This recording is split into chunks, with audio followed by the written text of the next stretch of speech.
My name is Triffany Hammond, and I want to thank you guys first and foremost for being here. I'm a support and resistance trader primarily. I try to read what I can out of price action and make my trading decisions based off of what the market is doing. And what I do is, excuse me, apparently what I do is cough. What I do is drill down from a higher time frame down to a lower time frame so that I can get price action kind of in a broad enough context, sort of put it in a frame of reference for myself that's going to make a change in my overall, or potentially make a change in my overall trading decisions. I want to talk about first today the dollar yen for a couple of reasons. It's been in the conversation quite a lot lately, feeling there's sort of a general feeling that it's overvalued, that the yen itself is overvalued. Time for a pullback. I don't remember if it was last week or the week before. Somebody brought up the dollar yen in particular, and we talked about, what would be some signs of, from a fundamental perspective that we could start to watch for in terms of determining what the change in sentiment might be and how do we time a trade for the dollar yen. Now, last week we talked about this as potentially being a double bottom, yes? We had a pretty significant valley here, a jump up to a reasonable level of support and resistance, and a pull back. And with the Dubai news, we didn't get a bounce here at all. In fact, we got a pretty severe break. That's important. Even though everything is kind of settling down now with the whole Dubai business, we can't forget that A, it happened, and that's what this spike was, which could mean potentially that it was a fake out, right? B, that there's a lot of corrective talk this week about Asian markets in particular, and that's significant because while of course the United Arab Emirates are going to try to ease investment fears and bring some stabilization back to the marketplace, there's two possibilities, right? That they're telling the truth or that they're not. We don't know what either of those things are, and neither do the big market makers, the people who handle these millions and billions of dollars in trades every day. They don't know either. So while they're kind of tiptoeing back into the marketplace, kind of on some stabilization news, we need to tiptoe back in as well. We don't want to be on the side of the trade where we're so convicted about our trading decision that we jump in whole hog, risk too much, get emotional about the trading, any of that, because the market's not going to be doing any of that either, right? So we'll be really cautious about what we do next in this next week or two while all of that information is really getting flushed out and we start to see whether or not the marketplace is really willing to take on risk again. What was interesting about the news and what it did to the yen is it actually treated the yen as a safe haven currency, which is really interesting. Generally speaking, historically speaking, what has happened is that when things get kind of cattywampus in the market, when things get a little bit crazy in the market, the US dollar and the Swiss franc become the world safe haven currency. Everybody takes their dollars out of the market, stows them away safely and soundly in the larger market, in the biggest economy, safest place to have your money, right? And this time, though, we did see a little bit of a dollar strengthening. What we really saw was a dramatic pull to the yen side. That's significant, too, because what that's telling us is this broader sentiment about the marketplace is shifting.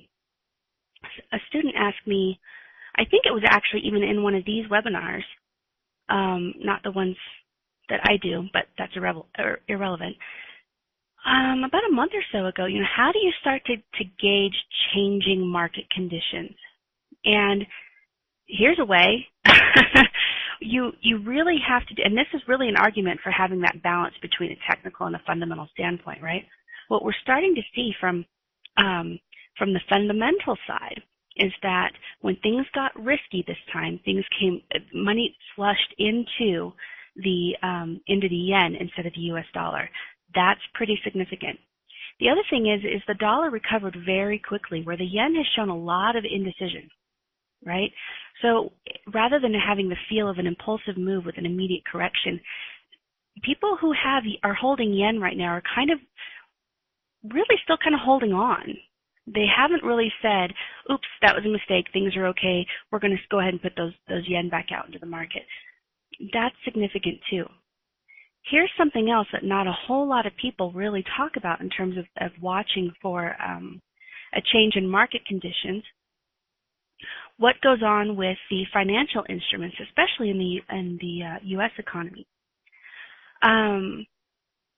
What we've seen, and it's almost been a side note, which I thought was interesting. The only place I've seen talk about it is in Bloomberg, and they've mentioned that the interest rate on long-term Treasury instruments. What's the long-term? T notes and T bonds, right? The interest rates have gone up. Now, what people don't recognize about the Treasury instruments is that there's an inverse relationship there. So as interest rates increase, the price of the instrument decreases. So the U.S. is clearly trying to respond to this. They've noticed to some degree at least that the U.S. is losing its footing in terms of being a safe haven currency. So now they're making these Treasury instruments more affordable to try to entice some of this foreign money that pushed its money back into the into the Japanese yen. These are the little nuances that we start to see take place as market sentiment changes overall.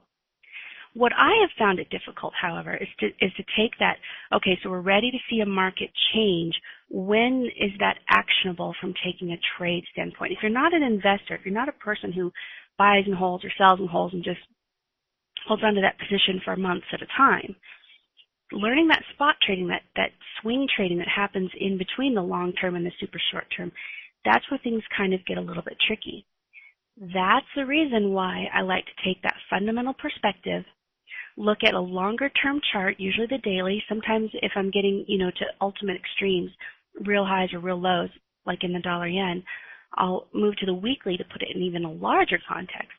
But generally I start with the daily and I move down to the 4 hour and then down to the 1 hour where I like to trade. So I know that's a whole lot of verbiage to talk about the dollar yen, but I think it's really important because what we're seeing in terms of what's going on outside of the foreign exchange charts is really going to ultimately determine whether or not the market turns around and does something different than what it's done in the past weeks to months, right? That's really important. The other thing that has changed is that the BOJ has started to talk about possible intervention. Now, remember when we talked about this, I wish I could remember if it was last week or the week before, but when the yen came up recently in one of these webinars, we talked about, what to start to look for in terms of intervention from the Japanese, right?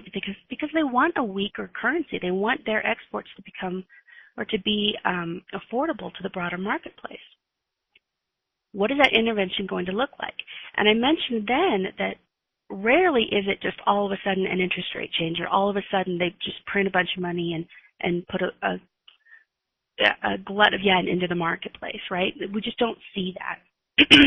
What usually happens is that we get some shift in conversation, whispers about possible intervention, discussions on the pros and cons of it. And what really, and it's wise of them to do it this way, what the Japanese try to do is before actually taking any hard action on it, they want there to be kind of a virtual action, right?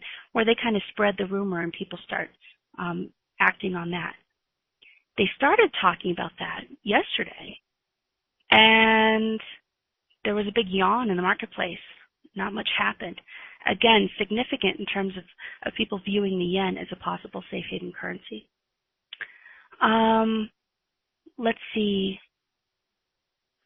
We've got someone saying there's no sound. Is anyone else having that problem? Of course, if you can't hear me, you wouldn't be able to say. Okay, so that seems to be, okay, just the one person. Great. And that's Jerry. Hello, Jerry. Of course, you can't hear me. Great. Now, there was a question up here. Do you think we didn't get as big a knee-jerk reaction as the Dubai announcement was made on Thanksgiving, as well as an Arabic holiday? Certainly the volume has a big,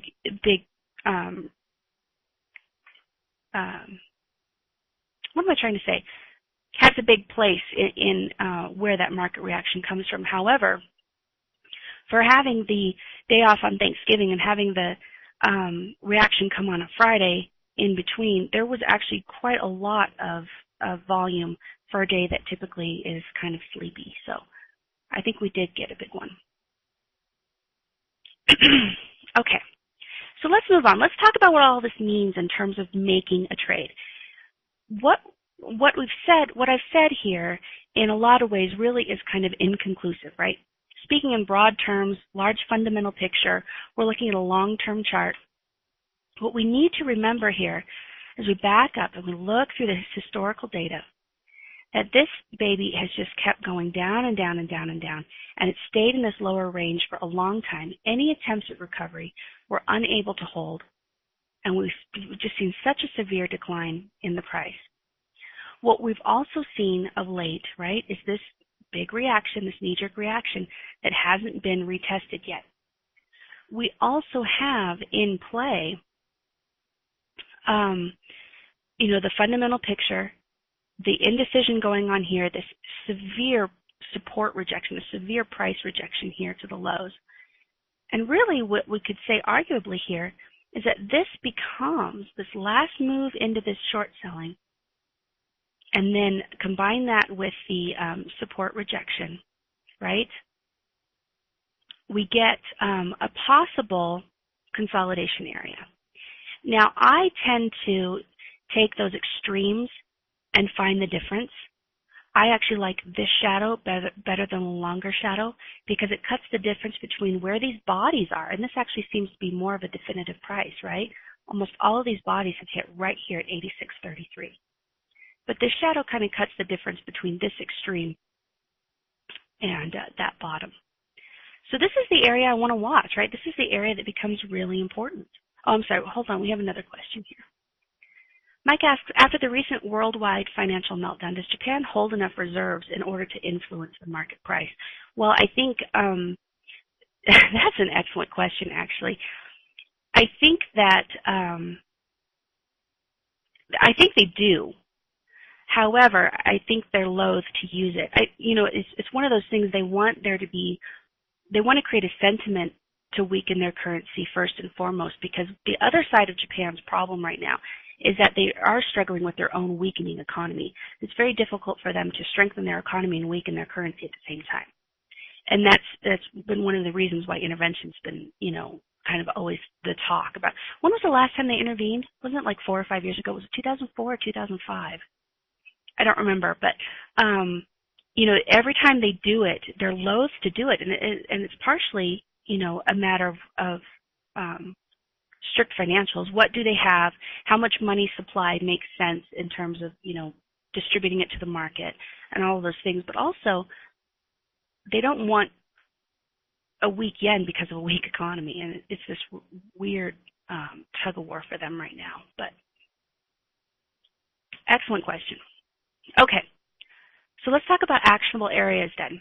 So now that I've kind of drawn this bigger picture, we're seeing, a broader context for what could possibly be going on with the currency market. And we're seeing that if there's going to be a change of sentiment worldwide, that may contribute more to a change in something that trades with the yen as opposed to with the dollar, right? Because the dollar just didn't have the reaction it normally does on either side, either when the market became fearful or when it became confident again, right? Everything that's in the dollar that trades in the majors is pretty much in a range right now, except for the yen. Thank you, Martin, for that. I would not have known that. I wouldn't have known that. That's great. Thank you for contributing that. Martin says, and this is for the recording in case the comments don't come up. Martin says that Japan is holding the second highest dollar cash amount after the Chinese, so they should have enough. Excellent. Thank you, Martin. I wouldn't have known the rankings there. Appreciate you sharing that. Okay, so let's move down to the 4-hour chart and see what's going on inside of this area of indecision, right? On the daily chart, all of these candles come up to they amount to all these undecided candles. And you can call all the patterns and you can, talk about what all that means. But as we move down, we start to see really what's going on intraday to see what the market has to say about price action overall. And what we've seen is after the sharp correction, we're seeing large amounts of bullish sentiment draw that price back up to that level of support and resistance that we saw on the daily chart. So we're seeing enthusiasm on the bullish side of things up until the point we saw that high, right? Now remember, this was the top of a body. Boy, I'm having trouble today. A candle's body, right? This wasn't a random point. The price did drive up there. The yen did weaken enough within this small little range, and then reject almost as sharply, not at least in sentiment, to the one that rejected the lows. So that's significant as well. And what we start to watch for then is where, if we're going to be undecided on either side, it's unwise for us to go ahead and just jump into a trade. What we can start to watch for, however, are these nested trades. As sentiment begins to kind of tighten up in a smaller range, we can then look for breakout opportunities. Initially, especially when the tide seems to be changing, it's almost more wise to go ahead and take these kind of nested trades, one inside the other, and just quickly get in and get out of the trade on the outside of the larger box, rather than use it as an earlier entry to a longer term trade. Simply because the market is showing a lot of knee-jerk reaction and a lot of indecision. In trending conditions, you can see how something like this tighter range might be a wiser place to get in, because you're going to get a better risk to reward on the trade, get in at a better price for a longer term trade. But I'm not suggesting that under conditions like what we have now. And let's think about what's typical for the yen anyway.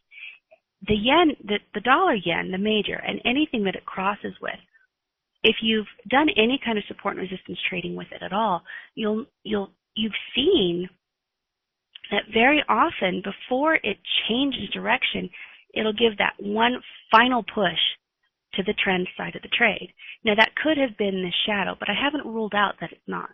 It could print some bodies that kind of fill up the shadow a little bit before it corrects and comes back northward. I really have to keep that in mind. Where the euro dollar, the pound dollar, the Kiwi dollar, when their trend side starts to get tired, their final pushes actually end up looking more like double and triple tops. They only push to recent support and resistance.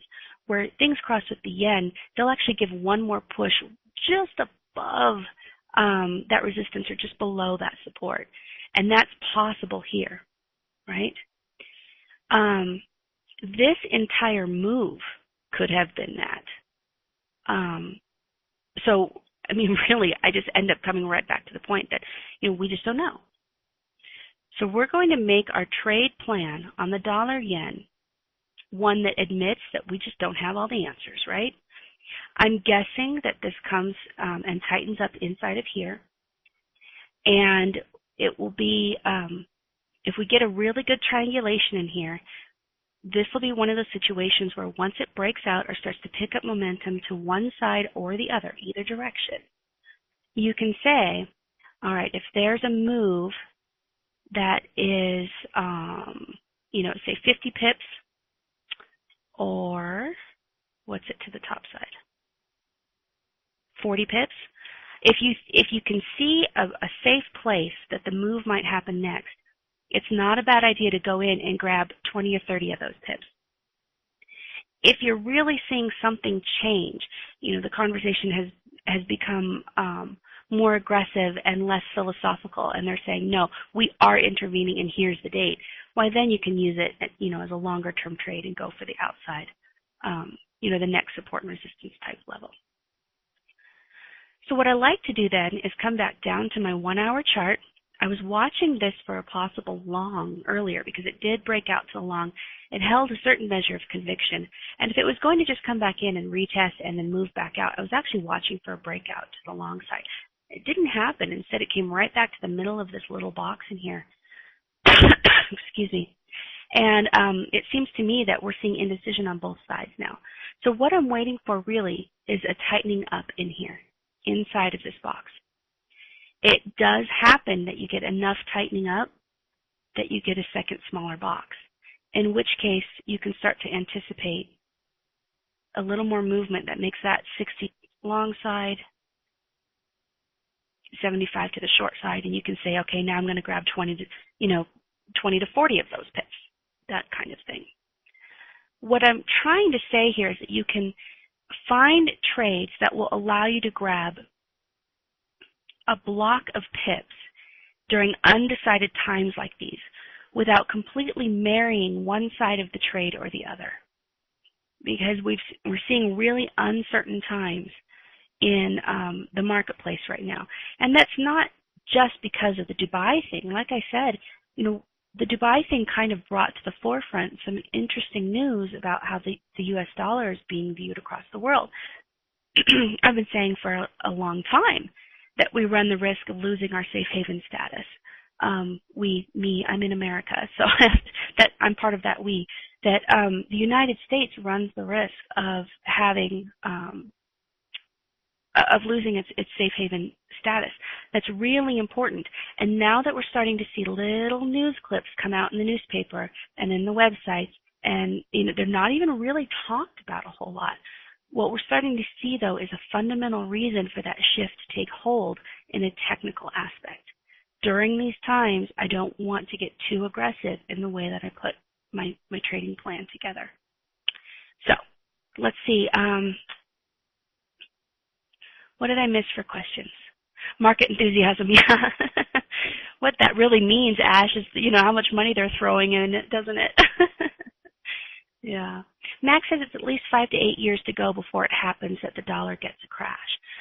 Well, and what's interesting about the time frame you chose, Max, is that generally, it takes a 5 to 8 time span for any real shift to happen anyway. I mean, if you look at, everybody talks about, this year and last year, and even a little bit of 2007 as being kind of the era of the Great Recession, right? But if you were watching, and especially if you were trading at the time, there's a string of events that leads to those years, right? It's not like all of a sudden overnight we're in some Great Recession or some Great Depression, or we have things just don't happen overnight like that. There are tells in the fundamentals. There are things that you can start to watch for. When there's a tiny little newspaper column in the Financial Times that China is actually using their U.S. dollars to fund Indonesia as an emerging economy, that's actually pretty significant. It doesn't scare people. It doesn't make this big splash. It doesn't have that visceral reaction in the marketplace, so it doesn't get the media attention. But if you're smart and you're watching that stuff, those are your first signs. Those are your triggers that something's changing, right? Emerging markets. People, if the big bucks are looking for places that aren't trying to unravel this mess that has happened across the globe, and instead are starting from a new model and seeing reasons for growth based on something that isn't, trying to raise the phoenix out of the ashes, that's significant. What we need to start watching then is what's going on in Indonesia, parts of India. I think even Thailand was one that China was watching. What we need to start watching then are what's going on in those economies that gives the big bucks reason to invest again. And those are the things we need to watch as investors ourselves. Is it commodities? Is it job growth? Is it business growth? Is it production growth? What is it that the big money makers are watching? And then the onus is on us to find a way to trade around that. Okay, sorry. Let's see, what else did we miss here? Could the same be said for the euro-yen with regards to a final push? Yes, absolutely, especially while the euro is kind of sneaking around that resistance level right now, trying to decide whether or not it's going to climb or correct. When price is consolidating in a range, would you scalp on the lower time frames? Sure, absolutely. Yep. I don't generally do it because I'm not at my computer enough to catch those scalping opportunities. But yeah, absolutely. That's, the thing that's going to be important in a strategy like that, Mike, is that you've tested it enough to recognize those overall conditions that are conducive to that kind of trading. because the signals in short-term trading, and I'm talking like 15 minutes or less, are such that a lot of times by the time something does move or looks like it might move and then you get that confirmation move, a lot of times that confirmation move was the move. But if you had something like this set up and you tested this, you said, okay, when something like this kind of sets up and I'm watching for a break, even take away the smaller box, which is, I'm guessing, right, about where that smaller box might end up. You could then say on a 15-minute chart or a 5-minute chart or whatever, I'm actually going to take a close above there, and rather than wait for a confirmation candle, because that confirmation candle might be the move, I'm going to take it to a secondary level of support and resistance, which would be not these wicks, right, where these bodies hit. So that's something you could test out and do, but absolutely it's a viable strategy. Yes, yes, yes. And that's really what we're talking about. If you like the scalping opportunities, what I do on the daily to 4-hour to 1-hour chart, you could easily do on a 1-hour to 30-minute to 15-minute chart, or 30 to 15 to 5. Yeah, great question. Do you think stocks are going to go down from here? And if you do, then the dollar strength will come with it in 2010. What's going on, stocks right now, the equity market right now is actually on a completely different playing field than the currency market, simply because the news that drives the stock market is actually taken much more seriously than the news that drives the forex market. For example, if we're talking about, and what we've seen is a growth in manufacturing and business, and people are going to talk about all the positive stuff right now, and that is true, and that is positive, and that's good. But what that's going to do is you're going to see in your manufacturing sector and the equities, you're going to see temporary strength there, where maybe somewhere else in the marketplace you're seeing weakness. So I think there's still going to be a lot of push and pull. And what you're going to find is a lot more big money going into, I think, specific sectors or specific businesses, as opposed to big money going into the indices that kind of use all of those specifics as a basket.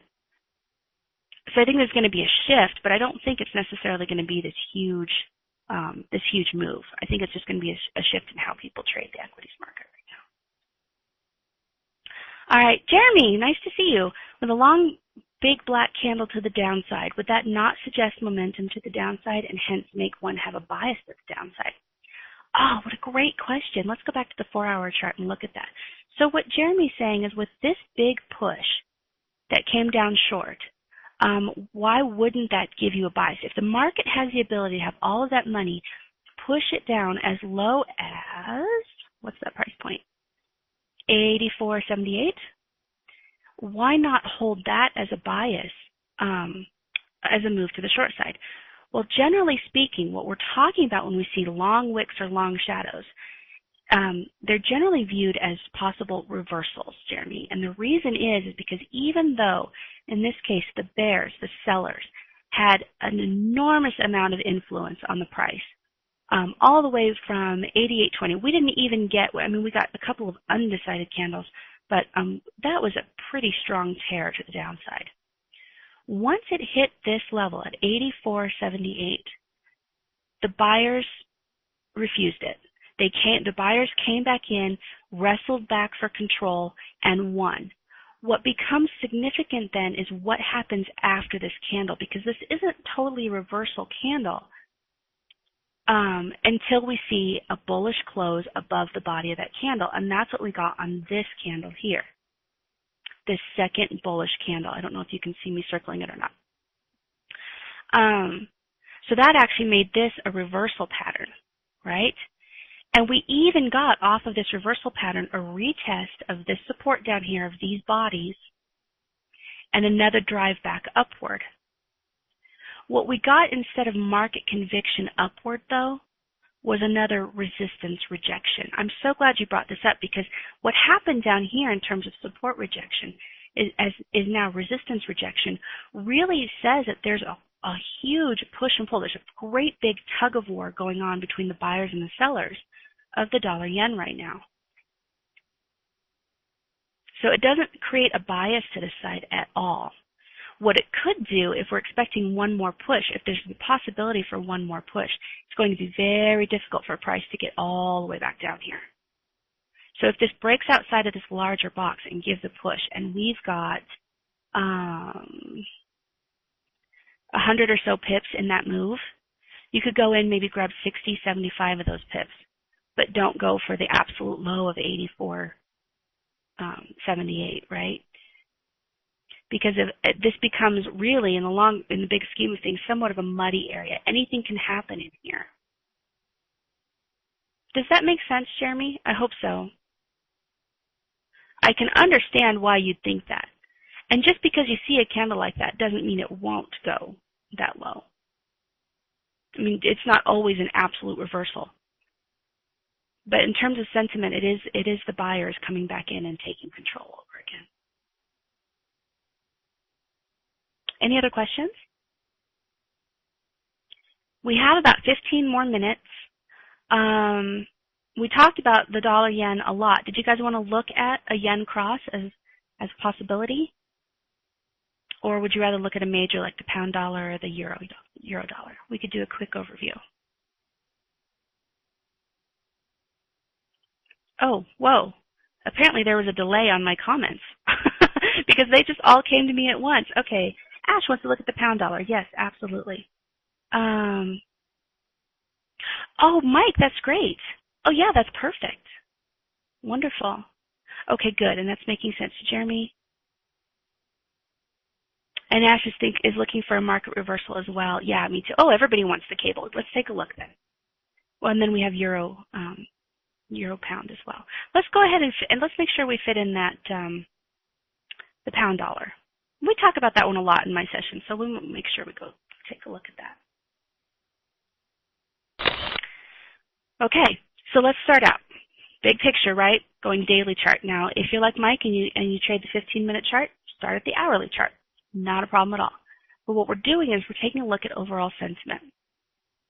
What we've seen here is that, and this is actually kind of a good, I don't know, it's encouraging to me anyway. I really liked that price moved up above this 65.80 area price point, even above this muddy area, and actually held for a little bit. Because I like that price kind of moved above these highs and actually held for a little while. Even though they didn't hold for a long time and we had, obviously a big move away from them, I like that price wasn't impulsive above here, that there were real decisions being made above the 66.60 area. And the reason why I like that is because once we start to see kind of this nudging through price barriers, when things are really big and impulsive like this, very often they just can't hold, and we end up right back where we started, which was in consolidating conditions. We're actually back in consolidating conditions again, but what we had this time was a normal push and pull up to those points, and I like that it did that. What we have right now, though, and this is significant, especially since I'm currently long pound dollar, we have lower lows and lower highs. So technically, we have somewhat of a downtrend. It's not very pretty, is it? I think I can, there we go. Oh, actually, I have a really neat little shadow. Put my shadow on. We have an actual downtrend, right? Higher or lower highs and lower lows make a downtrend. However, what's significant for me is that we had, along with this downtrend, let me zoom in, you can see these candles a little bit better. Along with this downtrend, we had severe support rejection again, right? Again, that's going to give me a bias to the long side. We also have, with this price rejection, the support rejection, we have an area of indecision that has held before. Look at all of the times, now I need to zoom back out again. Look at all the times that this support area down here has held an area of indecision. And what happened instead this time, rather than come along and go wrapping up inside this area of decision that has held over and over again during this hugely long consolidation period, is that we've got rejection of that support and then a movement to the long side again. Now, I said I'm long, and really, I guess if you're technically looking at this little move here as a downtrend as opposed to this overall consolidation area, then that would technically make me a counter trend trader. But since I'm looking at this as an overall consolidation area that came into it from an uptrend, I'm actually looking for the possibility that the market is at least in the short term, going to invest those dollars abroad, right? Now, the Eurozone came out with horrible employment numbers, and the pound had some news today, and so there's reason to believe that the pound is going to move a little bit better than the euro, although the euro did fine today, didn't it? Let's take a look at our 4-hour chart. So what we got here off of this little downtrend with this price rejection is a little itty-bitty double bottom. Now, I hesitate ever to talk about patterns as patterns. I'd much prefer to talk about them in terms of sentiment. We got severe price rejection. Price nudged up, hit that important level that's been on this pound dollar chart for ages, right? Bounced away, couldn't get as low as it did before, right? It rejected support again with more oomph this time. And then we got a nice big bullish candle, and we actually got a close above the neckline. 100% move of the recent price action takes us to about 67.75. Now, you can see here that it puts us awful close to this these highs here where all of this indecision was wrapped up. So I actually prefer to tighten up my price, my profit target. I want to make sure that I'm not just taking, for me, support and resistance trumps everything else. I like, putting on the fibs to measure 100% move. It's easier than doing the math, but I will always adjust for support and resistance. And this is an interim trade, isn't it? I'm not saying that I think the price is going to keep climbing. I'm going to hold on to this for 1,000 pips. I'm saying that there's good movement. We've got some good momentum that's picked up off of this second price rejection and is moving upward. On the 1-hour chart, what I did wait for was a close above this 65.80 area because that was the price, the neckline here of the double bottom. So for those of you who aren't in a trade on this and you're looking for a possible trade setup, I think it's wise to start watching this next area of support and resistance. Don't just jump in on a trade. What we have here is a lot of bullish sentiment that has not been corrected, and it could very easily correct down to this support and resistance level in here before moving upward again. So if you're not in it, you could watch for a bounce after a retracement, or you could wait for it to kind of come up in this support and resistance area and give signals for pause or a bounce, and then watch for a short opportunity after it makes that move. Excuse me. Does that make sense? Oh, Max, I didn't catch your question, but I think I did just answer it. So if I didn't clear that up for you, let me know. Max asked, where was I long on the cable? Okay, that's fine. Great. Good. So that is the pound dollar. Are there any other questions on the pound dollar? Drilling down like that. Excellent, Jeremy. Okay. Let's go one step further. Let's break this down for someone like Mike. Mike, my stop loss is below this support area here at 65.25. In fact, mine's at 65.20, with the idea that I'm preparing for some sort of retest. And the area that I'm watching for retest is actually right in here, simply because this is a great conversation. I love that you guys ask questions. This is so awesome. Let me zoom in, and you can see these candles a little bit better. And I wish I had little drawing tools on here. What we had here was with this large bullish move, it didn't correct. It didn't come back down even to this candle body here at 65.14. It didn't even come down to this area here. What it did instead during this area of indecision was it gave a pause, right? Instead of pulling back, it paused and then moved upward. And so that gives me the idea that if this is still going to retest, it's possible that it could come back to the bottom of this smaller area of indecision before bouncing upward. I hope that makes sense. KTD says, what happened after a series of long or short candles of any pair? What happened after a series of long? Well, generally what you get after a long series of candles like that is a significant retracement. It's very, very rare for a pair to just get on a tear like that. Even when we were looking at that dollar yen, the fact that we had bearish candle after bearish candle after bearish candle, and the area that it left when it created that bearish move still hasn't been corrected to. It still hasn't come up and corrected to that area. So generally speaking, when the market moves, floods the market, look at it this way. It's put so much money into the market so fast without correcting the price, without bringing the market back to affordable levels for that next onslaught of money, right? That the market very often is doing one of two things. If it has conviction in the direction it's chosen, it's going to pull the price back to an area that makes the next leg of that trade affordable, or it's going to go, you know what, that this was all just based on news, and I'm going to take my profits. And taking profits, taking the money back out of the trade, creates that corrective movement as well. So both of those things happen for sure.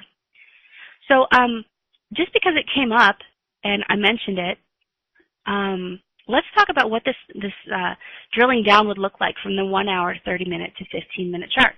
So here we have, what do we have? We have another area of indecision, right? These happen constantly. When the price has actually come up and moved up above this resistance level, it's clearly showing pause right now. Not only is it showing pause, but we know we have a pretty good bullish run here that hasn't corrected. Why wouldn't I just sell it here, right? Well, if I was a counter trend trader, I would sell it. And I do take counter trend trades, but it's not my favorite. So what could Mike do, who likes to trade the 15-minute chart? Well, he can say, okay, on my bigger picture here, there's been a bullish run due for correction, but could also be picking up enough enthusiasm that it's going to keep climbing, right? Isn't it just as possible that the market goes, yay, risk is on again, we get to trade, and they throw more money at the market, and this just keeps climbing. We see it happen all the time. Look at what happened here, right? This bearish run did the same thing. Isn't that a possibility? So what Mike's going to do is he's going to go down to the 30-minute chart, and he's going to get a picture of what's going on in here. Okay, well, now we have this little area of indecision, a break above, close below, and on a 15-minute chart, he's going to make sure that his profit targets make sense for the price action that's been going on recently. And in fact, the bottom of that area looks pretty dang good because it captures all those little bodies and wicks. To the top side, he has to go back and find, and of course, I've got my scroll on, but you get the idea. This works, from, whatever time frame you're trading, you can put a plan together. The important thing is, please, unless you're a 1-second trader, there's no reason to not have a plan or system in place. There's no reason to be impulsive about your trading. Be careful when you go in. Have a plan. Know what it's likely to do. What does a pair normally do? If you don't know what the pair normally does, you need to test it some more. You need to go back and practice on that pair and get a better feel for it. And as soon as that pair's not behaving normally, walk away from it. Go find a pair that is. There's nothing wrong with that. Max says he's in a sell position at 66.28. Perfect. There's no reason that this can't come down, especially short term. right? And isn't it wonderful that while I'm sitting here talking about how I'm long, somebody else can say I'm short, and there's viable reasons for both. I think that's fantastic. And hopefully, and I think, Max comes to these enough, Max isn't going to change his trading plan simply because I've said I've gone long, right?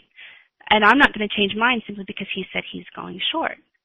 The idea is that it's okay to get, a third-party perspective on what's going on in the charts. But whatever system you've developed for yourself, you've developed it for a reason. That's the way your mind sees the charts. That's the way it reads price action. That's how you have come to make sense of what's going on in the marketplace. Stick to that. You've worked hard for it. And if you haven't worked hard for it, you need to load some historical data and get after it. Yeah, exactly. Perfect. Yay. So I know I said, Max is saying he's a contrarian trader. Well, then you have loved 2009, haven't you, Max? That's awesome. We are at the point where it's time to wrap up. I know we didn't get to the euro pound, and instead we did the drill down from the 1 hour down to the 15 minute. But I hope you found something helpful for yourself in here. Come back and see me next Tuesday. If you need me outside of that, here, let me write it down. www.triffx.com. I do a trader development course that helps you overcome all the things inside of you that keep you from trading the system well, help you develop a system for yourself and all that good stuff. So come see me if you want. Otherwise, I'll see you next Tuesday. Have a wonderful rest of your week. Thanks to everyone. Thanks, Adinda, for doing the recording. Thanks, Maud, for having me. And you all be good to yourselves. I'll see you next time. Bye-bye.